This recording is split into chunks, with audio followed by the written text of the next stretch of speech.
This is Franchise Today, brought to you by FRM Solutions, providers of the best-in-class software solutions for franchise relationship management. Franchise Today is your destination for weekly information, conversations, and interviews with accomplished industry leaders, all of whom share best practices for sustainable growth and sensible franchising. Here now, your host, Stan Friedman, to kick off this week's podcast. Today is Wednesday, November 18th. I'm Stan Friedman, and this is a very special edition of Franchise Today, one that I might go so far as to say is the most important episode I've ever presented as pertains to the protection of franchising and the franchise business model as a way of doing business and as a way of life for those of us who live it and love it. That may seem a bit heady to some of you, but that is truly how I feel. I'm all but certain that there will be some in the audience that may be unhappy with this episode because of its political implications. But please, don't just dismiss today's message out of hand. Yes, there are politics associated with it, but so too is that true in all aspects of life, and we can't agree with them all of the time. My reason for bringing this conversation forward today is in an effort to do my bit to protect and defend franchising from becoming the victim of collateral damage, which would likely occur should the Senate flip blue as the result of two upcoming Georgia U.S. Senate runoff elections on January 5th, 2021. Let me make this as simple as I can. If someone were to hold a gun and threaten harm to a loved one, would their politics matter to you? Hell no. What would matter would be doing whatever you could to remove your loved one from harm's way. So, please listen to this interview in that context. Hear what is presented by my guests today, and then do what you will to support and protect our franchise business model in any way that you can to prevent this from going the wrong way. For my part, I'll have done what was in my power to do, and my hope is that this discussion with David Barr and Ron Feldman will persuade you to do your part as well. I'll be back in 2 minutes or less to kick it all off with David Barr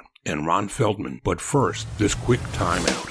Franchise Today will be right back, but first, a word from our sponsors. We are all familiar with Vistage, YPO, and EO. Well, now comes Zor Forum, a somewhat similar type of executive group, but this one comes with a twist. Zor Forum groups are exclusively for franchisors. Imagine a peer group for sharing and networking on a platform built exclusively for franchise executives. Zor Forum members are afforded unparalleled access to best practices and some of the brightest minds within the franchising world through regular meetings and a dedicated communications platform.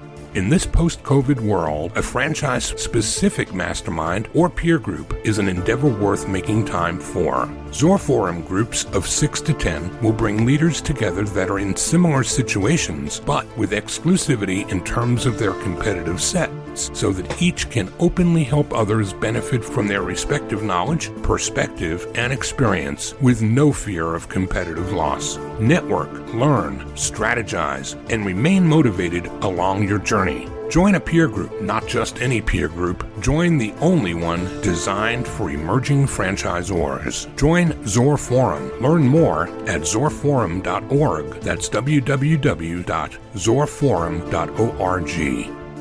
David Barr is the immediate past chair of the IFA. He's also a franchisor, franchisee, a respected thought leader, and as you will hear during this interview, a passionate member of the franchise community with several investments across a variety of startup, emerging, and legacy brands. David is also a Georgia resident. Ron Feldman is the past chair of the IFA Supplier Board, chief development officer at Apple Pie Capital, a past franchisee, a reluctant lobbyist, as you'll hear him explain, a current member of the IFA Board of Directors, and a tireless advocate for the protection of franchising from any and all who would harm it, no matter their race, creed, color, ethnicity, national origin, religion, sex, or politics. During our time spent together today, we'll do our best to help you learn about an existential threat that looms over franchising from a single piece of pending legislation. It's called the PRO Act. It's already written into the Biden-Harris Democratic Party plank that, when taken up and passed by a majority Democrat Senate, would forever change the business of franchising as we know it. Ron and David are here to break it all down, to describe these implications in plain English, so that we can all appreciate the urgency of this momentous moment in time for all of us who earn our livings in franchising. Ron Feldman and David Barr. Welcome to Franchise Today. Good afternoon. Hello there. How are you? Unlike you, I'm kind of staying close to home these days, but I know you guys are out and about and traveling and doing all the things that you do to keep your businesses going. Guys, we're going to have a different kind of a conversation today than we usually have on Franchise Today. And the reason that the three of us are here today is to talk about something that is upcoming on January 5th, which is the Georgia runoff for the U.S. Senate. And we're going to get to all of that in a minute or two and unpack some of why that matters to us here at Franchise Today. But I want to start, as I always do, even though this is a special edition of Franchise Today, the first question out of the gate is always the same. So I'm going to ask David if you'd go first and share with the audience who you are and your associations with franchising, how long you've been around, and how franchising found you. Well, thank you. Thank you for allowing me to be a guest today, Stan. Oftentimes characterize myself as a finance person turned operator turned strategist. So a quick few words to suggest a journey that, yes, my first interaction with franchising was as a 16-year-old in my first job at Burger King. Did that through high school. Never dreamed that franchising would come back to me, but I went from there on to school at University of Virginia, left there, went to Price Waterhouse, which is my finance part of me. Got a call one evening at about 10 o'clock at night and said, how would you like to work for a Fortune 50 company and never do accounting again? And I said, sign me up. And that company was PepsiCo, and more specifically Pizza Hut. And Pizza Hut had just started delivery. That was 1991. And in starting delivery business, I think they really got in full force in the late 80s. It was heavy growth. It was exciting. Pizza Hut went from a zero in delivery sales to $1 billion in less than 5 years. And I oftentimes tell people, if you can grab growth, grab it hard and just ride it. And so it was a wonderful opportunity. And my job was field finance and working with operators to improve margins. I had no balance sheet responsibilities, but what that meant was I was in restaurants every day. I got to learn the restaurant business. And I left there in 1994 and became the CFO for Great American Cookies, the cookie retailers in the mall. And then subsequent to joining them, became the CEO. I ran that business till 1998 when we sold it on behalf of the shareholders. And so since 1998, my path has really taken two paths. One, I became a franchisee of KFC and then subsequently Taco Bell, and then subsequent to that, Capriati's sandwich shops. And at the same time, I began sitting on board of directors on behalf of hedge funds, private equity funds, and debt funds. And through that process, more recently, have become an investor in a variety of different businesses, such that I would now say I'm a franchisor, franchisee, and a supplier. A supplier in the sense that John Rachi and I started Franworth, and we help entrepreneurs achieve their dreams through the franchise business model. So a long-winded way of saying I touched franchising at the age of 16, Burger King. It really, that rooting of being an employee first stayed with me when I was at Pizza Hut. And then I was blessed enough to work on the franchisor side for 6 years and really learn the business, for lack of a better term, with someone else's money, and then had the opportunity to become a franchisee. And it's been a wonderful journey. It certainly has changed my life. It's provided me opportunities I never thought I would have. Blessed to be part of franchising, to represent it in a leadership role, and glad to be here with you today. And David, just talk some about the leadership role that you've taken in IFA. Yeah, so interestingly, in 1994, when I was the CEO of Great American Cookies, spoke a couple times at IFA, but never really got involved because we had a gentleman who's also a Georgia resident, Jim Squire, who ran our franchise development and our franchise relations efforts. And Jim was on the board at IFA at that time, so we had plug-in, for lack of a better term, or a connection to IFA from Great American Cookies. And subsequent to that, in the late 90s, after selling Great American Cookies, spoke a couple times at IFA events, but then really went away for about 10 years and began developing other businesses outside of franchising in addition to my franchise entities.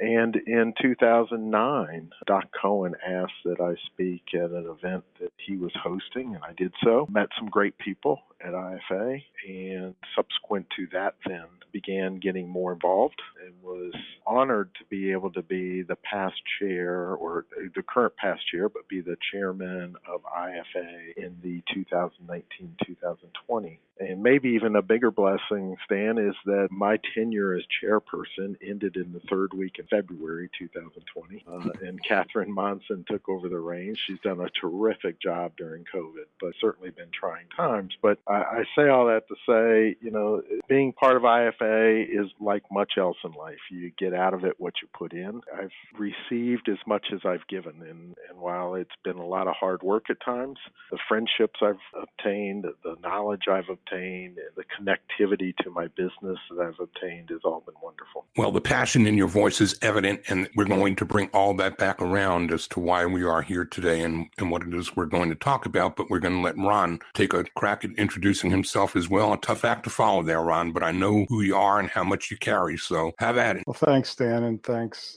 David. Yeah, you are a tough act to follow. I will tell you we are very similar in the fact that we both got into franchising at the age of 16, and this, Stan, will have a connection to you. I started working at Blimpies when I was 16, illegally using a slicer, by the way. Was too young, but the franchisee didn't really care, but did a roll-up in the burglar alarm business in the 90s that we exited in 2000. And knowing we were going to exit that, wanted to have a plan to have our next business interest. And my wife interviewed to be a director of a preschool that was called the Goddard School. When she came back and said, they're franchised, I said, wow, you shouldn't be a director, you should be an owner. So one thing led to another, and we met a guy named Tony Martino, who is in the IFA Hall of Fame. He started a few franchise companies, Amco, Mako, and Goddard, and became a franchisee in Goddard and started a school and ran it for 8 or 9 years and successfully exited. Got involved in a couple of other franchises along the way and was a franchisee 3 times. But in meeting Tony Martino, with my kind of acquisition background in the alarm business, he asked me if I could help him in putting a finance program together for his Mako franchisees.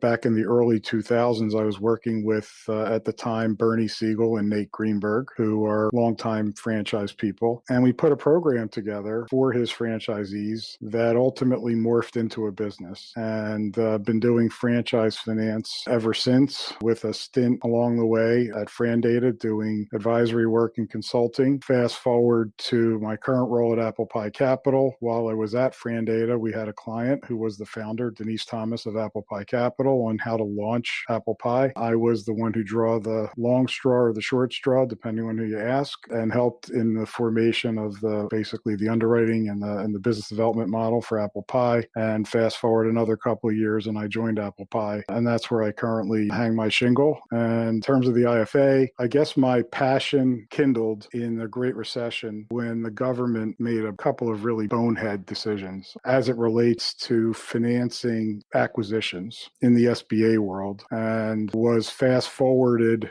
by Matt Shea to a very high visibility within the organization. Went up on the Hill. I didn't have that on my CV before, but now I have lobbyist on my CV, not by choice. Ended up going on the Hill quite a few times to fight that. Ultimately won it. It was a technical thing where the SBA wouldn't allow goodwill to be financed in an acquisition, which destroyed the resale market in franchising for a year. And got involved on the supplier board, got involved on a bunch of committees at the IFA. And, once you say yes, it just kind of morphs into one thing. I've past chair of the supplier board and was elected to the IFA board when I went off the supplier board. So I am currently a member of the IFA board of directors. Fast forward to here, not quite as crazy as David, but still a interconnected path. So I would suggest that there is one common denominator here that the three of us share, and that is a passion for the business model. And we're talking about franchising. So in 2008, Ron, when the access to capital issue issue seemed like it was going to become the next threat to the franchise business model, that really is dwarfed by what's going on today. And I'd like to ask either of you, maybe Ron, you first, to kind of just give a look at the landscape of why we're here to talk about January 5th today and why a Georgia election, runoff election for 2 United States senators is important to any and everyone in the franchise business, whether they live in Georgia or not. Sure. To answer your question directly, the difference between 2008 and today is we all knew 2008 was going to be a temporary situation. There's going to be a recovery, and those capital access issues ultimately went away. That's just a normal economic cycle that's painful while you're in it. What we're facing today is much more permanent and, quite frankly, a threat to the whole business model as it relates to a number of issues. The hottest point is the joint employer rule. For those that don't understand that, it basically makes a franchisor liable for the actions of a franchisee's employees, and it creates a connection. And I'll let David speak much more eloquently on this than I do, but it creates a connection for a labor union to be able to organize an entire franchise brand by getting one franchisee to organize. And that is the silver bullet that the union driving this has been the Service Employees International Union, who, by the way, spent $150 million on this presidential campaign. So they certainly have a vested interest in doing this.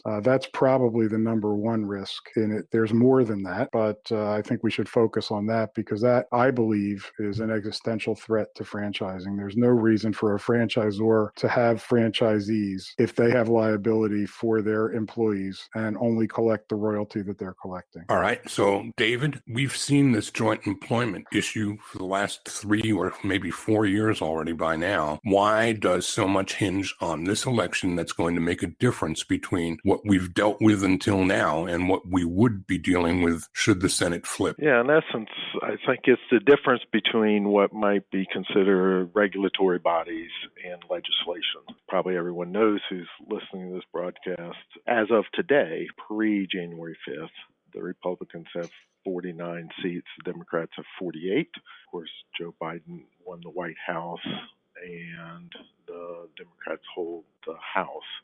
And the issue is not a Republican or Democrat issue, in my opinion. It's just a business issue, and it's an understanding of business. Really, since the beginning of time in America, we have deemed and defined employers as those who have direct control over their employees. And under the Obama administration, there were individuals in the Department of Labor and subsequently in the National Labor Relations Board who began a theory that employees did not have to be direct controlled, but instead could have the potential of indirect control. And so changing the word from direct to indirect and adding the word potential. So they didn't even have to kind of state or show factual basis that there was actual indirect control, but potential. Where does that play out? It plays out in our daily lives in a variety of different areas. I'll give a simple one that's non-franchising, just so people can think about it. If a restaurant engaged a company to do valet parking service for them, and the valet parking service hired someone to do the valet parking, and historically that would be direct control from valet service to that valet. And the restaurant would not have liability if, in fact, let's say that valet service didn't pay that individual who was parking the cars, didn't pay him overtime, the restaurant would have nothing to do with it, right? They hired a contractor. Under this rule, indirect control would say no, the restaurant, by controlling the employer of this employee, actually is the new employer. So how does that play out in franchising? As we think through franchising, which has another nuance to it, we have franchisors who then engage or then sell, or not only sell, but license their trademarks to franchisees. Those franchisees operate under a business model in accordance with the franchisor's policies and procedures, and that franchisee then goes out and hires people. Well, under this theory, the person who has indirect control is really the franchisor, and the franchisor then, the employee of the franchisee, becomes the employee of the franchisor. And if you do that, now it gets a little more nuanced. There's a theory theory, and not everyone agrees with this, but I would say many smart people in franchising agree with this, that if all of a sudden the franchisor is just one large employer, then clearly that employer could also be unionized in one vote and not multiple votes per franchisee. Why is that important to me? One, it's important to me because the essence of franchising is that we have small business people, entrepreneurs, who are licensing a system, a trademark from a franchisor, and they're going out and running their business. They are privately owned, independent businesses. The thought that all of a sudden, as a franchisee, I'm going to be putting capital at risk, and yet under law, I could be a employee of my franchisor, and certainly my employees could be employees of the franchisor. And therefore, there could be future employment decisions made in an office 8 states away, and I don't even get a seat at the table. That is just a direct shot, I think, on franchising. And I think franchising is the greatest democratization of wealth. It allows people to get into business and create something. And so why is it important? I think the difference is under the Obama administration, and when we talk that it's been talked about for years, it was always regulators, being the Department of Labor, being the NLRB, and attempting to influence that policy and do it also through the courts. This would be the first time at the federal level we're seeing it legislated, and they would legislate it through what's called the PRO Act, which would allow for many of these actions to be codified and would be very difficult to overcome, I think, in the franchise industry. And David, I'll just add on to that. The other thing that the Democratic platform is calling for is to repeal all right-to-work laws. And how many right-to-work states do we have in the country? I don't even know what the number is. This is all being driven by organized labor. I mean, that's really what it is. Gentlemen, I think this is a great place for us to take a quick break. And when we come back on the other side, let's talk more about that PRO Act and how it's already sitting there as part of the Democratic plank and why this election is so important to not let the Senate pivot to a place where this becomes law. We're talking with David Barr, immediate past chair of the IFA, franchisor, franchisee, investor, supplier, Georgia resident, and Ron Feldman with Apple Pie Capital, and one of the strongest advocates for the IFA FranPac in recent history. And we're talking about the existential threat that we all face should the Senate flip from red to blue. We'll be right back. Franchise Today will be right back, but first, a word from our sponsors. This portion of Franchise Today is brought to you by Zoracle, providers of spot-on profiles, the gold standard of assessment tools that assure you're selecting the right franchisees every time. Unlike DISC or others that simply gauge personality or communication styles, Zoracle's spot-on assessments are all franchise-specific and based upon 7 sciences that nail the results each and every time. Your prospects simply answer a few questions online, and like magic, Zoracle's algorithms scientifically slice, dice, and analyze their thresholds for risk, their business acumen, and even their propensity for single or multi-unit ownership. Zoracle's spot-on analysis is like having a crystal ball, but there's no hoodoo here. It's all based upon science that flawlessly determines franchisee, franchisor compatibility, and accurately predicts performance. Why don't you schedule a demo today and take a complimentary look and see for yourself? It's the closest thing to a sure thing. Zoracle, spot-on assessments based on science, but delivering results that seem simply magical. Check them out at www.zoracleprofiles.com.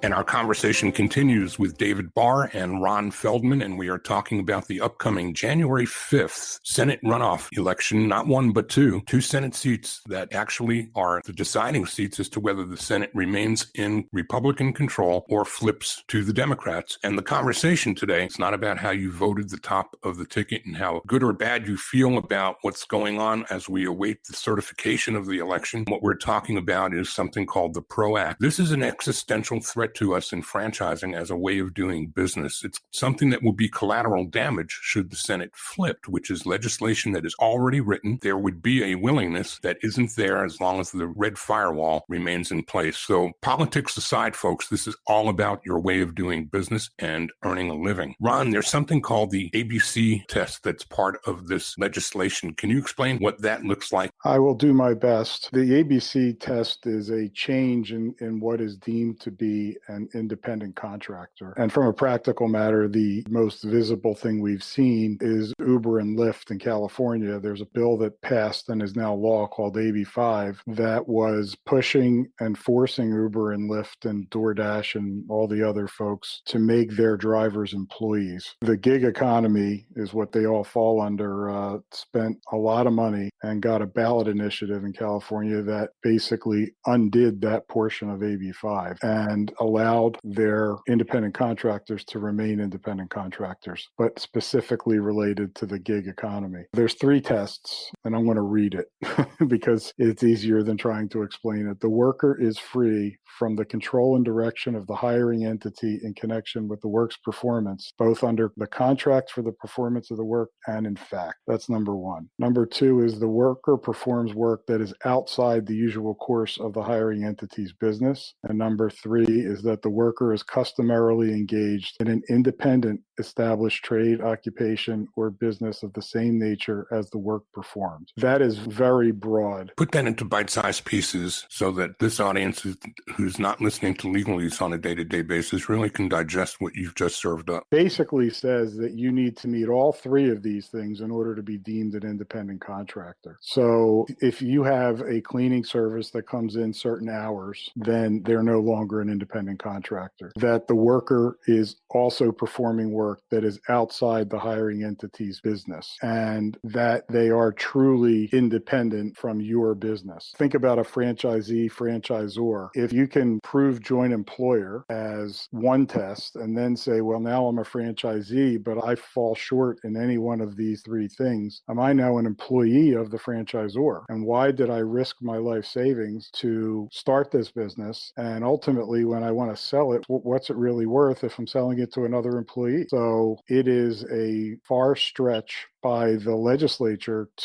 it's actually anti-small business and pro-big business. They're trying to make everyone the employee of a large company. At least that's my personal take on it. Yeah, what's interesting is there were some 40 to 60 carve-outs of certain industries. For instance, if you think of the newspaper industry, newspaper boys, for lack of a better term, or those that stock newspapers or delivered newspapers, have always been independent contractors in that industry. They pick up newspapers, they deliver them to a route, they collect off the route, and they're an independent business person. Under this, they got captured in the C test, or what Ron said, number 3 there, which is they're really operating the similar business as the newspaper. And so the newspaper now had employees. It was interesting that Sacramento Bee would not support this legislation until they got a exemption for the newspaper. So the legislator gave the newspaper industry an exemption so that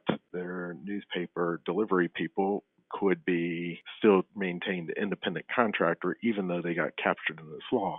And that's in essence what Uber and Lyft just did on the last election. Was they went out, spent over $100 million, and got the constituents of the state of California to say that this law does not apply to those businesses. But unfortunately, franchising got caught in this net. The net was thrown in the water and pulled in, and they let some fish out, for lack of a better term, but they did not let franchising out. And IFA had fought hard to try to get an exemption. That has not been possible so far. And so that's the AB5 test in California, which incorporates the ABC test that Ron just defined. But the PRO Act that we're talking about at the federal level is codifying this same test, the ABC test. So what is right now somewhat of a legislative disaster in the state of California would be scooped up and put in all states from a federal position. Correct me if I'm mistaken, but doesn't the franchisor too run the risk now of plaintiff attorneys going out and seeking ways to create lawsuits that could bring in the Zor and name the Zor as well as the Z? Yeah, and if you think of emerging brands especially, it doesn't take more than one or two of those type of lawsuits to wipe out your annual profit for several years.